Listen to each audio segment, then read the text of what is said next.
அனைத்து உரிமை குரல் நண்பர்களுக்கும் வணக்கம். பொதுவாகவே நாம் தமிழ் கட்சியில் பொதுக்கூட்டத்தில் போற நிறைய கானா பாடல்கள் பார்த்தீங்கன்னா சீமான் இசையமைத்த பாடல்கள் அப்படின்னு ஒரு விஷயம் நமக்கு வெளிவராம தான் இருந்துட்டு இருக்கு.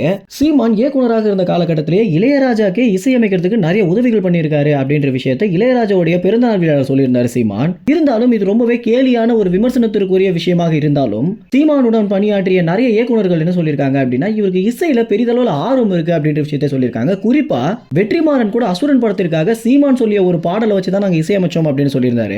இதற்கு பிறகுதான் பாத்தீங்கன்னா உண்மையிலேயே சீமான் இந்த அளவுக்கு இசை மேல ஆர்வம் கொண்டவரா, இசையமைக்கக்கூடிய அளவுக்கு ஒரு திறன் வாய்ந்தவரா அப்படின்ற விஷயமே தமிழ்நாட்டு மக்களுக்கு தெரிய வந்திருந்துச்சு.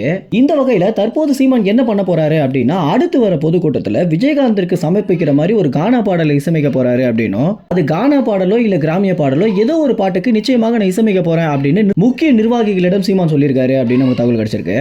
இடுமோனம் கார்த்தியும் காளியம்மாளும் இறுதியாக சீமானை சந்திக்கிற ஒரு நிகழ்வுல தான் பாத்தீங்கன்னா சீமான் இந்த விஷயத்தை சொல்லியிருக்காரு அப்படின்னு தகவல் கிடைச்சிருக்கு. அடுத்து வர பொதுக்கூட்டத்திற்கு உண்மையிலேயே சொல்லணும் அப்படின்னா பெரிதளவில் ஆர்வமாக இருக்கு அப்படின்னே சொல்லலாம். ஏன்னா விஜயகாந்திற்கு சமர்ப்பிக்க போற ஒரு பாடலை சீமான் இசையமைக்க போறாரு அப்படின்னும் சொல்ல முடியாது, எழுத்துக்கள் கூட அவரே எழுத வாய்ப்புகள் இருக்கு அப்படின்னு தான் நமக்கு தகவல் கிடைச்சிருக்கு. விஜயகாந்தும் சீமானும் ஒரு பெரிய நெருங்கிய உறவு இல்லை அப்படின்னாலுமே விஜயகாந்த் பேசிய நிறைய பஞ்ச் வசனங்கள் பாத்தீங்கன்னா சீமான் எழுதி கொடுத்திருக்காரு அப்படின்னும் அந்த ஒரு தருணத்துல தான் விஜயகாந்தோட கொஞ்சம் பழக்கம் ஏற்பட்டிருக்கு. ஆனா அந்த தருணத்திலேயே அவர் எந்த அளவுக்கு ஒரு தூய்மையான உள்ளம் கொண்டவர் அப்படின்னு எனக்கு தெரிஞ்சிருச்சு அப்படின்னு சீமான் பாத்தீங்கன்னா விஜயகாந்தை குறித்து நிறைய பெருமையான விஷயங்களை பேசியிருக்காரு.